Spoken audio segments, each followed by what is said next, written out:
Now, my second point is this. We not only see God's creation, but we also see God's grace embedded in this first chapter of Genesis. Now, here again, there is another formula that is repeated several times, 6 times to be precise. And the formula is this: there was evening and there was morning, the nth day, or first, second, third, and so on. Now, this is interesting because it tells us how Scripture reckons a day. Because we consider a 24-hour day as beginning from the sunrise to at night, when we go to sleep. And in that secular perspective, the day begins when we wake up, then we go to work, and then we rest, hopefully a well-earned rest at night. That's how we look at the day. But Scripture views it differently.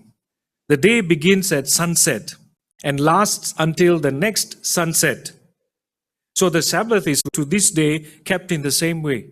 It begins on the Friday sunset and it goes on to Saturday sunset, according to Jewish practice. Now, what is the significance of all of this? Imagine this way. The day begins with our rest. So when we say, this is which day, whatever day, Sabbath, Sunday, the day begins with our rest. We begin the day with sleep. Sometimes I've held retreats for people, and I begin the retreat with sleep. People think we are crazy, isn't it? I mean, Singaporeans want action, activity. So what's the program? We check in. What's the beginning? What do we do? So some people want a warm-up game or ice breaking and warming. It's all warming up. But to begin a retreat with sleep, with the program, first check in and go and sleep. And the first thing, if you want to meet God, is you must learn how to rest. You must rest your thoughts. You must rest your affections. You must rest your body. Then you are perhaps ready to listen to God, ready to be with God and commune with God. So that's the idea. So here, the day begins with rest, our rest. So imagine this agricultural scene. The farmer gets up in the morning. He goes out to check his crops and animals. He finds that actually his crops have grown a little taller. He looks at his animals, the flocks, and he finds that they seem to have grown a little bigger.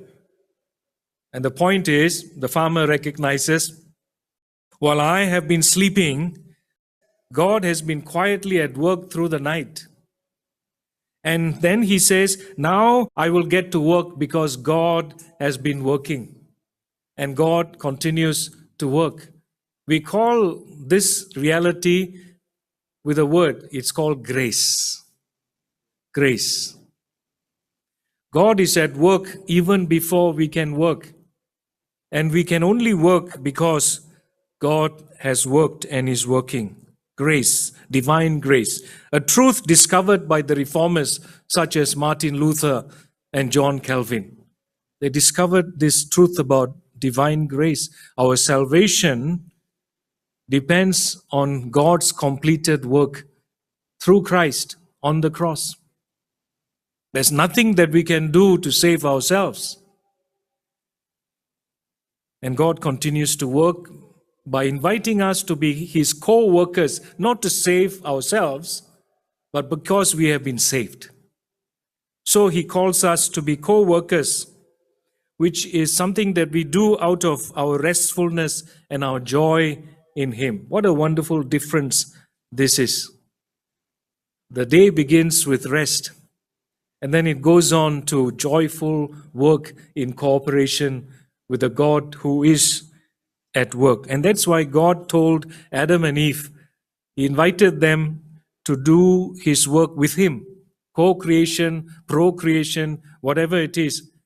God is inviting the human race, His creation, to have the joy of working with Him. An important text that brings this together is Ephesians chapter 2, verse 8 to 10.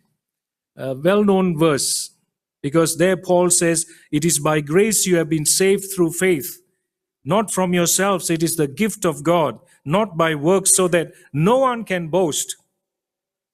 At the same time, he says, for we are God's handiwork, created in Jesus Christ to do good works, which God prepared in advance for us to do. We have to recognize this dual truth. Saved not by our works, saved by the work of God in Christ. And then saved for good works, saved for the good works that God wants to achieve through our lives, so that we can join hands with Him and become co-workers with the Lord Jesus Christ. Now, the creation account also talks about the seventh day, a day of rest for God. Not in a physical sense, because I don't think God needs physical rest. I don't think God has a day off. If God takes a day off, we are finished. In that short day, we would have annihilated ourselves. But God doesn't take a day off because He doesn't need to rest physically. But it's a beautiful picture of the Sabbath, because that's the basis for the commandment regarding the Sabbath day in the list of God's commandments. It is that rest, the seventh day, that provides a model for us also to rest at least once a week on the seventh day. And by the way, the Christian theology has turned the seventh day to the first day, which I like. Because again, it captures, I think, the story of Genesis 1.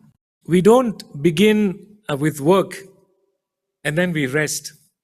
We actually begin with rest and then we work. So I like the concept of the first day of the week. And we begin by worshiping God, giving Him first place, central place in our lives. We don't come to God in the last remaining moments of the week, but we come to Him in the first dawning moments of the week. We want to give Him honor and glory. We want to tell Him, without you, we can't do anything. So we come together, we worship God. We rest, and from that restfulness, we then go out to work for the Lord and bring Him glory. That's how every Christian should be thinking. I think we need to educate ourselves and also, share this truth with others, even those who are not Christians, to say that we look at the week in a different way.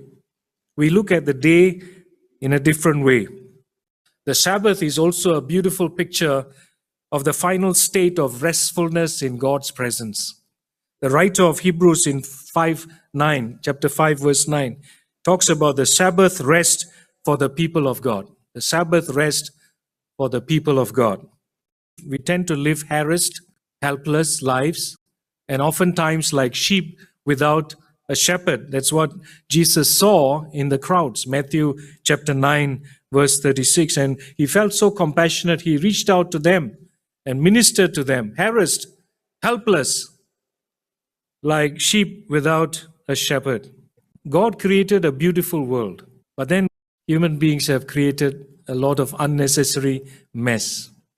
And it is in this messy world that we need to rediscover our own God-given space, God-created space, so that we can find restfulness and peace in the presence of Christ, in the midst of all that is going on, all the noise and the restlessness all around us.